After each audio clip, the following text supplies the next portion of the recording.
donde deje.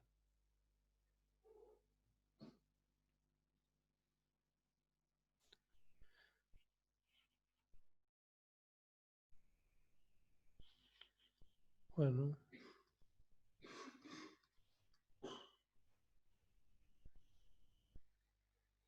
Bueno, como les decía, eh, todo, todo es agua utilizable, agua útil para el cultivo, desde la capacidad de campo hasta el punto de marchite permanente. Nada más que hay un agua que es más fácil utilizable y un agua que tiene más dificultad para ser utilizable. La que va de 0,3 bar a 1 bar es la fácilmente utilizable, y la que va de 1 bar a los 15 bares es el agua que es utilizable con dificultad. Bueno, acá hay un ejemplito bastante lindo, por eso lo puse. Eh, por ejemplo, si vemos como que el suelo funciona como un barril o un tonel donde se almacena agua, en un suelo arcilloso más o menos, tenemos que un suelo, eh, un suelo arcilloso está saturado con un 53% de su contenido hídrico, ya se satura. A medida que va bajando el contenido de agua, el suelo arcilloso, y me llega a un 35% de contenido de agua, el suelo, ahí toda esa agua que se perdió hasta llegar al 35% era el agua que estaba en estado libre, en estado gravitacional, o sea, de la gravedad gravitacional, se lo llevaba la gravedad. Entonces estaba en estado libre, no tenía poder de retención. Cuando se junta, más o menos, cuando tengo un 35% de humedad en el suelo, está más o menos en capacidad de campo, un suelo arcilloso. Digamos que tenemos casi 3/4 del barril. A medida que va bajando la cantidad de agua en el suelo, el contenido hídrico, voy a llegar, fíjense que está el pico abierto, está saliendo agua, voy perdiendo, hasta que llego al nivel del pico. El nivel del pico sería, en este caso, el 17% de un suelo arcilloso, de agua, 17% de agua en un suelo arcilloso. Ahí llegaría al nivel del pico, que sería el punto de marchitez permanente. ¿Me queda algo de agua en el suelo? Sí, sí queda algo de agua. Por debajo del pico queda algo de agua. Por más que yo abra el pico, no va a salir agua. Pero queda en el reservorio, ¿queda agua? Sí, sí queda, pero no sale. Es lo que le pasa a las plantas. Algo de agua queda retenido, que es el agua pelicular, y por más que la planta quiera succiona, no puede. No se puede proveer de agua. Este, este, este ejemplo es muy clarito, muy didáctico, muy bueno. Vamos a ver. Un segundo. Ahí está. Bueno, el contenido de agua en el suelo. El contenido de agua en el suelo lo puedo determinar en forma volumétrica, perdón, que sería en un volumen, en un cubo, digamos de 1 metro por 1 metro por 1 metro, o 1 centímetro por 1 centímetro por 1 centímetro, por eso es un cubo. ¿Cuánto es el contenido de agua que tengo en 1 metro cúbico de suelo? ¿Cuánto el contenido de agua también en volumen, en metros cúbicos? O si lo quieren ver de otra forma, en un cubo de 1 centímetro cúbico de suelo, 1 centímetro cúbico, chiquito. ¿Cuántos centímetros cúbicos de agua hay en ese centímetro cúbico de suelo? Por eso es volumétrica. Después tenemos el otro tipo de contenido de agua en el suelo, que es la que se expresa en porcentaje, que es por peso. ¿Cuánto en un gramo de suelo, cuántos gramos de agua hay? Y eso se expresa en porcentaje. Y en este es volumétrico. En un volumen, en 1 metro cúbico de suelo, ¿cuántos metros cúbicos de agua hay? Si estuviera todo saturado, sería un metro cúbico le voy a dar un ejemplo grosso, ¿no? En 1 metro cúbico de suelo, y a lo mejor tengo 50 medio metro cúbico de agua.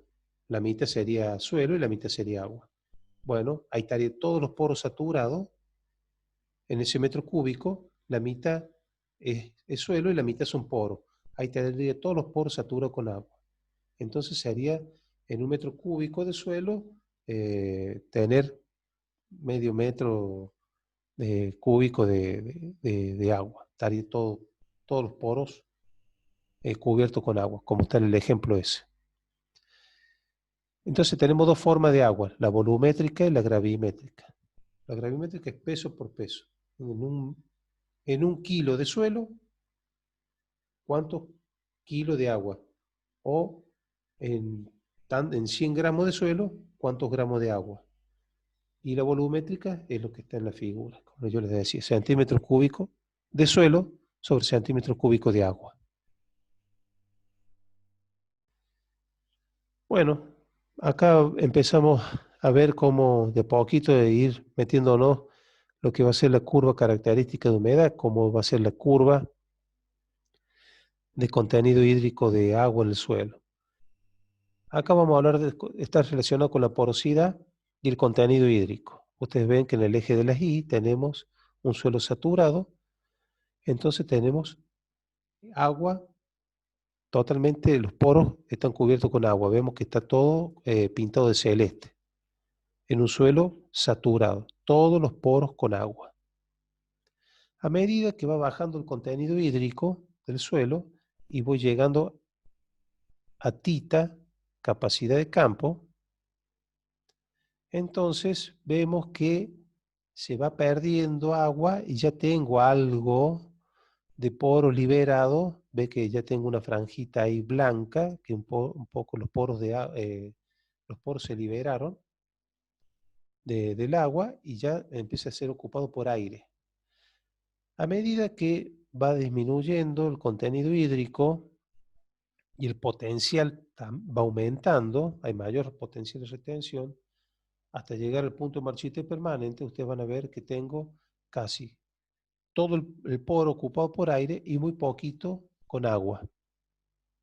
Y por supuesto, hasta ahí llega más o menos el potencial de succión de las plantas y para que las plantas no se marchiten. O sea que por debajo del punto de marchite permanente, si sigo perdiendo agua, ya tengo casi un 98% del agua perdida, entonces los poros están ocupados con aire, pero siempre va quedando un 1%, o un porcentaje mínimo de esa agua pelicular que está adherida a la partícula del suelo.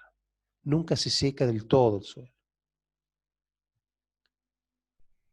Bueno, tenemos en el eje de la I el contenido de agua en el suelo volumétrico, que es tita, o también expreso en porcentaje. Según la textura del suelo, fíjense que un suelo arenoso, yo tiene poca agua disponible, casi un 8%, y eh, tengo un poco gradiente de agua disponible porque tengo mucha porosidad, entonces el punto de marchitez permanente va a llegar pronto. En cambio, en un suelo franco-limoso, tengo casi entre un 35% del volumen del suelo, de agua del suelo, hasta más o menos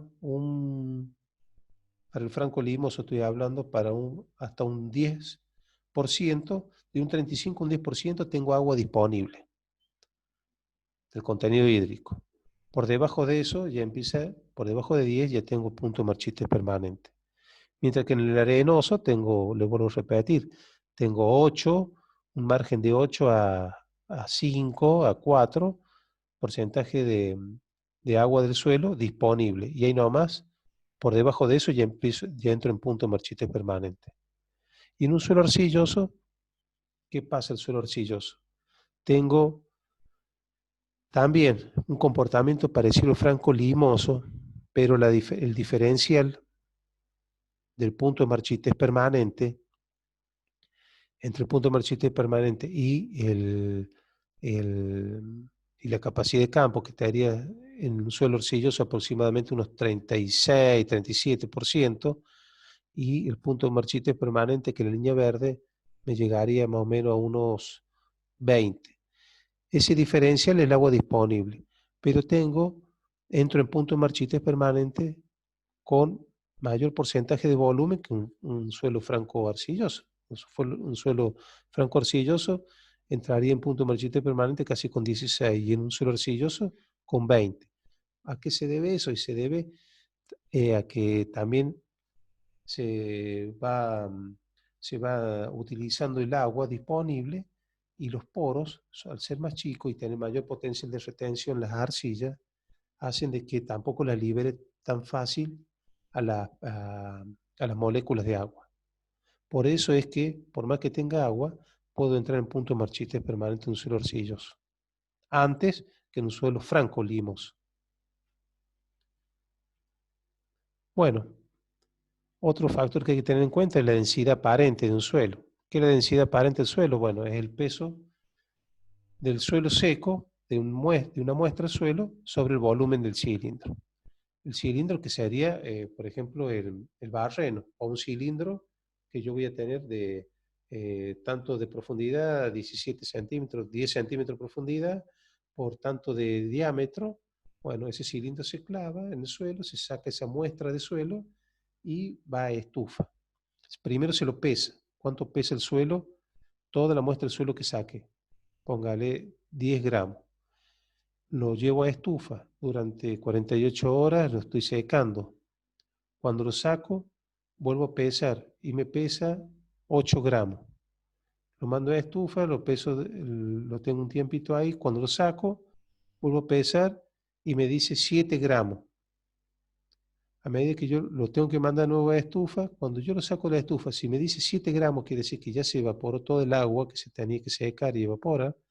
7 gramos es el valor del peso seco de ese suelo. O sea que había 3 gramos que era agua, porque el peso, la muestra, valía 10. Y cuando yo lo pesé ya a valor constante, porque lo sacaba de la estufa, lo ponía, lo sacaba, lo ponía, bueno, cuando yo tengo un valor constante ya no puede perder más agua, es el valor del peso seco del suelo. Eso se refiere, el peso seco del suelo sobre el volumen del cilindro me da la densidad aparente de un suelo. Bueno, con respecto a la densidad aparente del suelo, según la textura, vemos que una densidad aparente, por ejemplo, en un suelo arenoso, tengo mayor densidad porque tengo menor porosidad, porcentaje de porosidad. Y en un suelo arcilloso tengo menor densidad porque tengo mayor porcentaje de poro. ¿Por qué? Los poros en la arcilla son chiquitos, pero sumando todos los poritos, tengo mayor porcentaje de porosidad. En cambio, en el suelo arenoso son poros más grandes, pero cuando uno hace la porosidad en porcentaje, la porosidad total, tengo menos porosidad total en el arenoso. Por eso repercute en la densidad aparente. Y estamos hablando que un suelo promedio tiene 1,35, 1,30 de densidad aparente. Eso también lo explico porque la densidad está en relación a los poros y porque también me va a hacer falta saber la densidad para aplicar, para ver cuántos milímetros de lámina de riego tengo que regar. Bueno, una foto de un suelo donde ya está saturación y sigue lloviendo. Bueno, acá ya se desmadró todo y está provocando erosión. Pero cuando ya, por más que llueva, llueva, llueva y el suelo ya no capta toda esa agua, ya no la retiene porque ya está en saturación y por más agua que yo le ponga encima, esa agua se pierde. Entonces tengo que regular. Si el riego, bueno, y si una lluvia, bueno, eso no lo puedo regular, pero si fuera un riego, tengo que tener en cuenta eso. el suelo, mi suelo, según la textura, tiene una capacidad de almacenamiento. No tengo que regar de más porque es agua que se va a perder, se va a llevar los nutrientes de los primeros centímetros del suelo y me va a producir erosión. Bueno, y cuando, bueno, acá un suelo totalmente seco, así que fíjense, acá es arcilloso y se forman esas capas y esas arcillas, ese piso de represa. Cuando está seco se resquebrajea, pero cuando se humedece se pone de nuevo, se pone blando y se empieza a desparramar toda la arcilla y se forma ese film, esa capa que no permite la percolación. Bueno, los valores de capacidad de campo y punto de marchite permanente según las texturas. Este es un ejemplo, bueno, un cuadrito bastante interesante donde te dice eh, la textura del suelo, te dice la capacidad de campo y te dice el punto de marchite permanente a los cuantos entraría. Si lo quieren ver de otra forma, acá lo tienen, en tensión de bar y en el agua volumétrica. Por ejemplo, en capacidad de campo, eh, si yo quiero tener un suelo promedio, un suelo franco limo arcilloso, y tengo que tener al 100% la capacidad de campo, bueno, si lo quiero tener 100% capacidad de campo, lo tengo que tener con 0,33 centímetros cúbicos de agua por centímetro de suelo, centímetros cúbicos de suelo. O es lo mismo que decir una tensión de 12 centibar. A medida que me va disminuyendo la capacidad de campo, porque bueno, ya salió el sol, las plantas están absorbiendo el agua, ya sale el sol, ya empieza un poquito a evaporarse. Bueno, si yo quiero trabajar con una capacidad de campo media, bueno, tengo el casi 0,19 centímetros cúbicos de agua en un centímetro cúbico de suelo. O lo mismo, es lo mismo que decir 29 de centibar de tensión, o sea, ya la tensión ya empieza a aumentar. Por debajo de 40, la capacidad de campo, por debajo de 40 ya casi no es aconsejable, siempre es tenerlo hasta 40% de la capacidad total de campo. ¿Mm? O sea que son los valores estándar entre los que se manejan los riegos y los cultivos. El maíz, el sorgo, bueno. Bueno, el sorgo a lo mejor un poquito más puede aguantar por su... Y el maíz, acuérdense que son C4 y bueno, y el sorgo tiene un poquito más potencial de retención por las azúcares que tiene, entonces tiene un poquito más de forma de pelear contra el suelo y de succionar agua. Por eso se la banca más el sorgo. Es muy interesante, por eso hacemos sorgo en las unidades didácticas. Sí se puede dar en Chepe y en Ulape tranquilamente. Depende del momento del año. Bueno, esta es la curva característica de humedad también.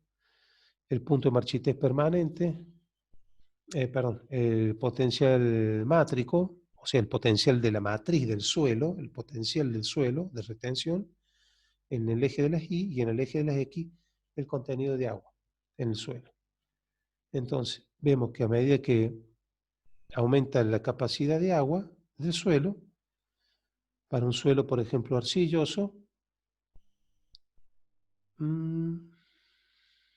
tenemos para un suelo arcilloso, a medida que aumenta el potencial de retención, estamos cerca del punto de marchite permanente. Y el punto de marchite permanente, si yo le aumento el contenido hídrico, me voy a acercar a capacidad de campo. Si el contenido hídrico baja, póngale hasta 20, y me voy a acercar al punto de marchite permanente de un suelo arcilloso. De un suelo arenoso, fíjense, con 10, yo ya me estoy acercando a la capacidad de punto de marchite permanente en el suelo arenoso. En cambio, en un suelo arcilloso, a lo mejor me estoy acercando ya con 20. Bueno, es por el tamaño de poro. Bueno, la curva característica humedad, eso es la CCH, curva característica humedad, en un suelo arcilloso y un suelo arenoso. en un suelo arcilloso empiezo con más contenido hídrico porque me retiene más los poros, y a medida que se va secando, va aumentando la tensión, se va secando, va bajando, se va secando el suelo, va bajando la curva, entonces la tensión del suelo aumenta. Pero fíjense que en el suelo arenoso empiezo con menos contenido hídrico porque tiene los poros más grandes, entonces me retiene menos, y ahí nomás la curva baja drásticamente y ahí nomás me aumento la tensión en el suelo. ¿Por qué baja drásticamente? Por los poros. Entonces tiene menos potencial de retención el suelo arenoso y se queda con poca agua rápido. Pero esa poquita agua pelicular la mantiene durante todo el tiempo. En cambio, el arcilloso va perdiendo agua lentamente, muy lentamente, va disminuyendo y hasta llegar a tener el agua pelicular, que también la va perdiendo muy lentamente. Entonces el suelo arcilloso retiene más y la pierde lentamente. El tema es que entre el agua en el suelo arcilloso. Es el problema, que entre el agua. Bueno, esta es una de las fórmulas que yo le decía. Tengo ahí para sacar, se lo voy a mostrar en la última, es más fácil. Fíjense en acá abajo, donde la lámina de riego es igual a la capacidad de campo menos el punto de marchite permanente sobre 100, por la densidad aparente del suelo, y la densidad del agua es 1, o sea que es lo mismo, es 1. Y la densidad aparente del suelo, que sería 1,35, por la P, que es la profundidad. Con eso yo saco la lámina de riego. Con esto estaría más o menos terminado. Y ya me quedan 2 minutos, así que yo esto lo voy a subir para que lo tengan ustedes. Esto es agua en la parte teórica y ya vamos a ver el tema de algún ejercicio. Espero que traten de verlo de nuevo a la grabación esta que lo voy a subir. Y bueno, para que podamos entenderlo, yo sé que a lo mejor les va a costar, pero ya con lo que les explique, y la vean de nuevo, les va a aclarar mucho. Cualquier cosita estoy a su disposición, los horarios de consulta los tienen y me lo piden. Y tranquilamente yo me conecto con ustedes y no hay ningún problema. Eh, Sepan que el agua en el suelo es fundamental para el desarrollo productivo de la región nuestra. ¿Tenemos un suelo arcilloso? Sí. ¿Cuesta que entre el agua? Sí. Yo creo que ahí está el problema. Ahora, hay muchas formas de poder mejorar el suelo, porque una vez que entró el agua, vamos a poder tener mayor retención del suelo. Encima, que me llueve en una época del año, en esos 3 meses, si bien hay mucha evaporación, pero es más lo que me llueve que lo que se evapora en 3 meses, diciembre, enero y febrero. Y encima el agua que entró al suelo por tener algo de sal y ser un poquito arcilloso, el agua que me entró lo retengo. Por eso puede vivir el pasto, porque el balance hídrico en esos 3 meses es más positivo que negativo. Si yo lo tomo anual, es negativo anual, pero si tomo mes a mes, es positivo. Y ni hablar de que por más que ya no llueve en febrero, en marzo, pero el agua que está retenida en el suelo, y al bajar ya la radiación, la temperatura, pero el agua que está retenida en el suelo, se le sigue dando el pasto. Por eso tenemos pasto en Chepe y en Uruguay y en la zona que haría de los llanos. No en todos los campos es igual, hay campos más bajos, bueno, pero por eso es uno de los motivos por los cuales tenemos pasto. Y eso es una cosa de debate, una cosa de pensar, que nadie te lo explica, en los libros no te lo explica, el INTA no te lo explica, la Secretaría de Agricultura no te lo explica, los municipios no te lo explican, te lo explica la universidad. Así que bueno, es motivo de pensar y analizar. Así que bueno, con esto me voy despidiendo porque ya se corta, así que tengan buen fin de semana, chicos, y nos estaremos viendo el martes si Dios quiere. Hasta luego.